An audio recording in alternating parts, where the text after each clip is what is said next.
Hi, everyone, and welcome to another episode of Trending Echoes. We are coming to you live from the 43rd Annual Sharjah Book Fair.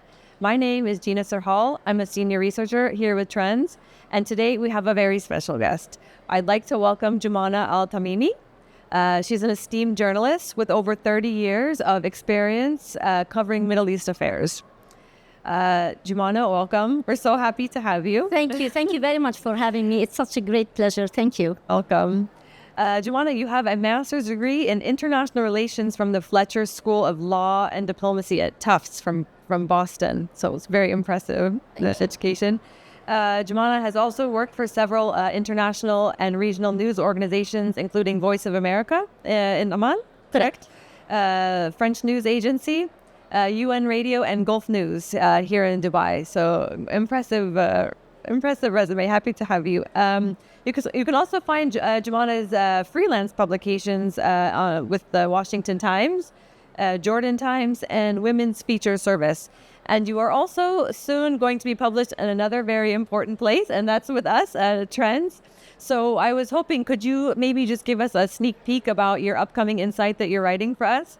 Well, thank you very much again for having me. Just a quick correction, if you allow me. I used to write as a freelancer for the Washington Times and Jordan Times before I moved to Dubai many years back. Time flies here in United Arab Emirates. But the article I'm working on for Trends is actually on the U.S. elections and how the Arab region, including the Gulf area, will be affected, if it is going to be affected, and how the Arab Americans look at this important development in the U.S. It's a great time to be here because that's actually what our whole podcast is about today. So we will be discussing the perceptions in the Arab world about the U.S. election, U.S.'s credibility in the region after a very turbulent year. It's been a very difficult year.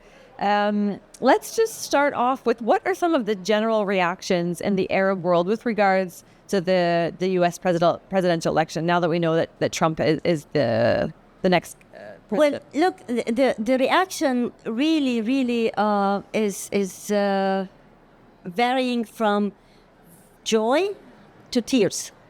I know many people who were really joyful and were expecting the U.S. President-elect Donald Trump to win, and they are happy to see the previous administration of Joe Biden leaves the White House. At the same time, I know some people who cried, and they are afraid of what this victory of Mr. Trump means to the region. They tried Mr. Trump before, and they're not sure.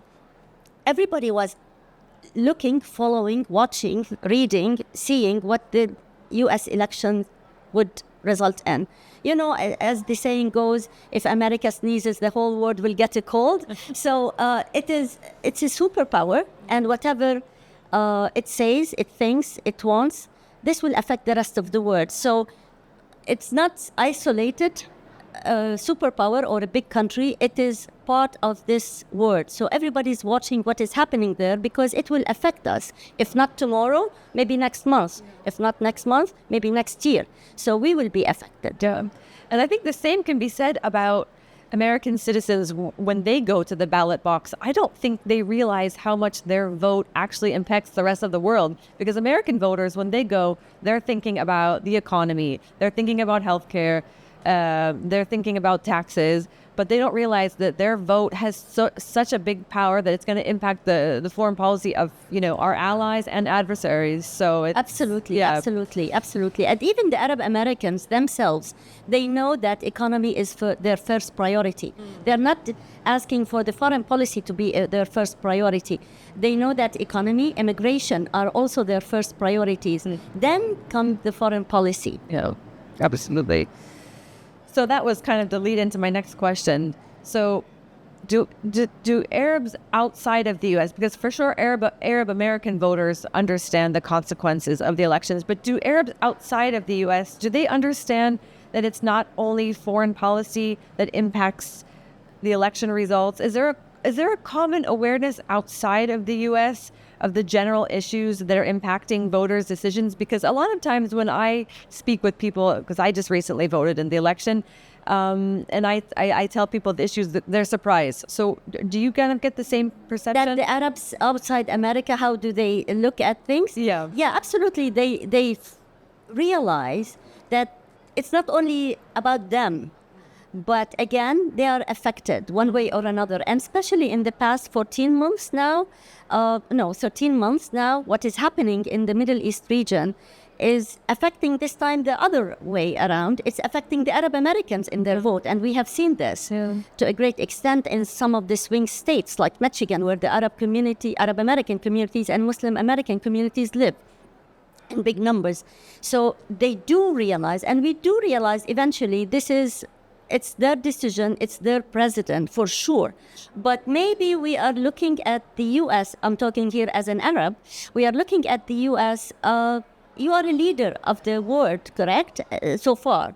And the only leader maybe at present. So we are looking for this superpower to come and help solve some of the problems that they have a role in, and they can have an influence in, and they can have an active solution or present solutions as a mediator, as a sponsors, as a superpower, as a country with a big influence in the United Nations. So we are hoping that the U.S. will come and use its leverage to come and help some of the problems in the Middle East that have been going on for tens of years now.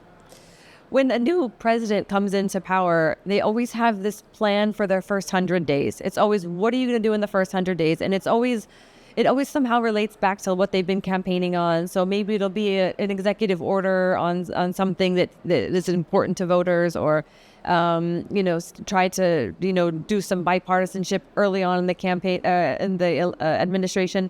What does the Arab world hope to see Trump achieve in his first 100 days? Well, I'll tell you what, this time I don't think anybody can predict anything with the second term of President-elect Trump. I guess that everybody will be taking a watch and see approach, and give him maybe not 100 years, 100 days. I think he should be given more time, because the situation is very volatile in the Middle East. The issues on his desk are many. There are so many issues that he has to handle. Not only the Middle East, you have other issues, Taiwan, Russian-Ukrainian war, China, immigration, etc. So it will be very difficult to judge Trump in his second term from the first 100 days. Having said that, before the elections, the New York Times ran a very interesting article analysis about what is expected from the elections and what is expected from the new president. And the same thing, I mean, everybody's expecting some new surprising decrees from Mr. Trump and some surprising moves. I don't know, really. It's very hard to predict what to expect, what not to expect. Well, he did tell us that he would end the Ukraine war within 24 hours of being inaugurated. So I'm looking forward to that on June. Yes, well, I mean, the less war, the better, right? Yeah, for the whole world. Yes. Yeah, if Biden couldn't do it, let inshallah, Trump will end the war. Let's see. How do you see relationships changing in the Arab world now with Trump in power? I guess, U.S. foreign policy doesn't necessarily change too much from administration to administration, but what about the relationships? Because, Trump had a great rapport with the Crown Prince in Saudi Arabia, Mohammed bin Salman. He has a good relationship with leadership here. Do you think that it will be better now with him in power, or how do you see it? Well, look, the United States has so many allies in the Middle East. These allies will continue to be allies of the United States. But as you said, I mean, the relationships might be a little bit warmer, if I can say, from the Biden administration. With the Gulf region, with the Gulf leaders, it's expected to be more warm again as it was 4 years back. Jumana, do you think that this election was a referendum on Biden's policies, or was it more of a resurgence of popularity for Trump? Which was it? Well, thank you very much for asking this question. This is a very important question, and this takes me back to an article written by the American British commentator Mehdi Hassan. It was very interesting. He wrote an article yesterday, a few hours after the results were almost known that Mr. Trump is winning the elections, and he wrote the article about the 7 lessons that were learned from the 2024 elections. One of them, actually, he said at the beginning, they told us that it was a very close race and the results might take a few days before it is known, etc. But everybody was surprised that the results came so fast and Mr. Trump won so big. One of the lessons he said, according to Mehdi Hassan, that actually people, the Americans, didn't want Joe Biden. And they didn't want some people, it seems, from his administration also to continue or to inherit the power in the U.S. Eventually, Mr. Biden withdrew from the race in June after that debate with Mr. Trump. And everybody realized that Mr. Biden should be out of the race. Then in the summer, Kamala Harris came in, and she inherited the same burden, and she was accompanied by the same campaign of Mr. Biden. So maybe this affected actually her performance. I'm not sure. I wasn't there. And the other lesson, according to Mehdi Hassan, that economy is an extremely important subject for the American people. Though under Biden administrations, all the economic indicators were showing some positive results, but the Americans still had that in mind, that we are not doing enough. We are not doing well. We need more better indicators economically. Another one is he's telling the people to be ready for the Vice President, J.D. Vance, because he's rising as well. And fashionism is coming back to the U.S. The last lesson, he said that all the American people, regardless of their political directions, should come together and should be all united and show solidarity with each other. This is according to him. I mean, the 7 lessons from the elections this year. Yeah, I think Kamala Harris had a really hard time detaching herself from Biden. Absolutely. She tried her best. I think in one of the debates, she said to Trump, you're not running against Biden, you're running against me. Exactly. But I think that she could just never really kind of shake. And she had more than one opportunity to improve her image, but unfortunately, she didn't succeed. For example, when she was asked in October, what would you have done differently if you were the president when the attacks... she said, well, I can't think of anything now. So the Americans were watching, and, eventually, this is a ballot. They wanted to say their voice and what they think is the most important in the ballot. Well, it came out loud and clear after those election results, for sure. Let's talk a bit about credibility. This has been an extremely turbulent year in the region. I think, something like 43,000 lives have been lost in Gaza. Most of those lives taken with American-funded weapons, American military aid. The same in Lebanon. We've seen, a lot of terrible destruction in Lebanon the past few weeks. How credible will Trump be now in the region? Will our Arab allies be able to trust that he's going to make better decisions than Biden did as we try and come out of this conflicted time? Well, interestingly, I would answer your question in the following. Many political analysts that I have been talking to believe that the Democrats and the Republicans are 2 wings of the same bird. So basically, there isn't too much difference when it comes to foreign policy. And again, foreign policy is not something that you change between 1 week to another. It's a policy, and you draw that policy and you follow it. So there isn't that much difference. However, the difference that they are many people, ordinary people, the man on the street is saying that Mr. Trump is very clear in expressing his thoughts. And even if there is something that is being said behind doors or closed doors, etc., he will, at one point, he might go up to the public and say it, share it. He has no filter. Yeah. No filter. If he likes someone, he will tell them, I like you. If he doesn't like you, he will tell them in their face that I don't like you. Unlike the Democrats, we don't know how to think. And this is something that will be in favor of Mr. Trump. That his honesty, his spontaneous reaction sometimes, if I can call it, this is something in his favor. Now, asking about the credibility, it won't be fair to judge two presidents in the U.S. history about the credibility of a whole superpower that has been claiming to be the leader of the free world.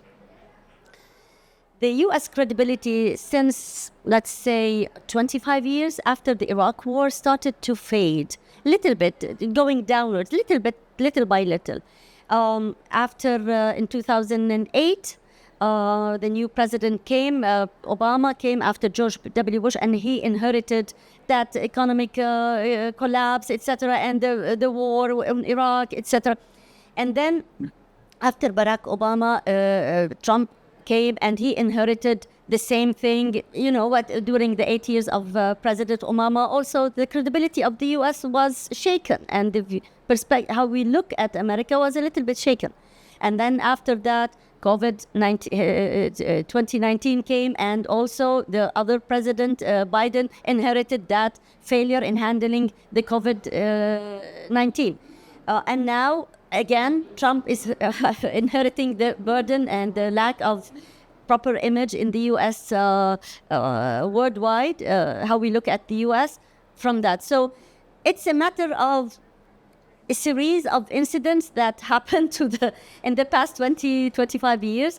But here I would like to mention a very interesting quote about how the Americans are looking at their credibility. And by the way, even during the war in Gaza and Lebanon, if you noticed, many U.S. officials resigned, even from sensitive and important positions from the State Department. So that also shed another negative aspect on the credibility of America outside. And that's it. But the Americans, and they are aware. I was told by one of the political scientists that the American officials are aware of how the world is looking at America and what do they think of America. Babe, if you could give Trump a piece of advice, I know this is a very big and loaded question, but why not? What's one of the first priorities he could do to stop the ongoing tensions in the region? Like, it's such a loaded question, but I mean, like, what would be the starting place for him? Oh my God, this is you are asking a journalist to comment something for a politician. I mean, I'm sure he is going to be surrounded by a group of experienced, veteran experienced advisors. But I would like really to see the U.S. as a big country using its leverage to help decreasing the tension in a very positive way.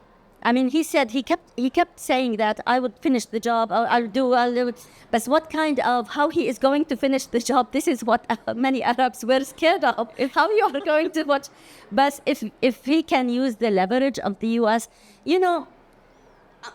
I'm glad that you asked this question. In 1982, when the Israeli Prime Minister Menachem Begin was invading Lebanon, Beirut, that time the U.S. President Ronald Reagan picked up the phone and he said, "You stop it now." It was as simple as that.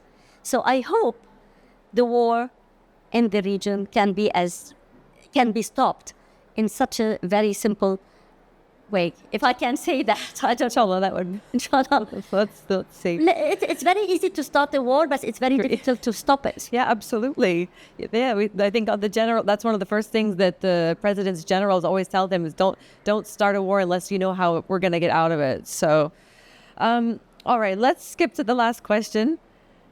Leaders are often leaders who are perceived as strong men. They often emphasize security, stability, nationalism. These are qualities that typically resonate in regions that face economic challenges, conflict, political instability.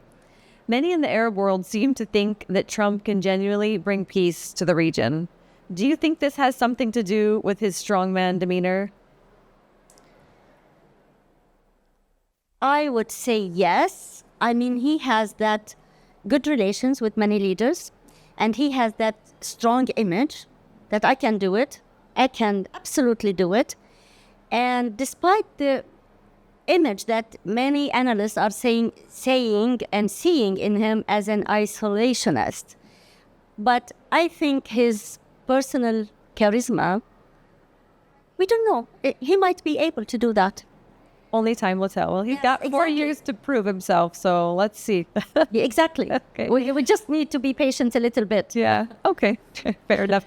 Thank you so much, Jumana. It was lovely to have you with us Thank you today. very much. Please come back again, and we're really looking forward to seeing your insight you. published soon. Thank you. Thank you very much for having me again. Thank you. Thanks again for watching us. You can find all of our Trending Echoes episodes on YouTube. Thanks again.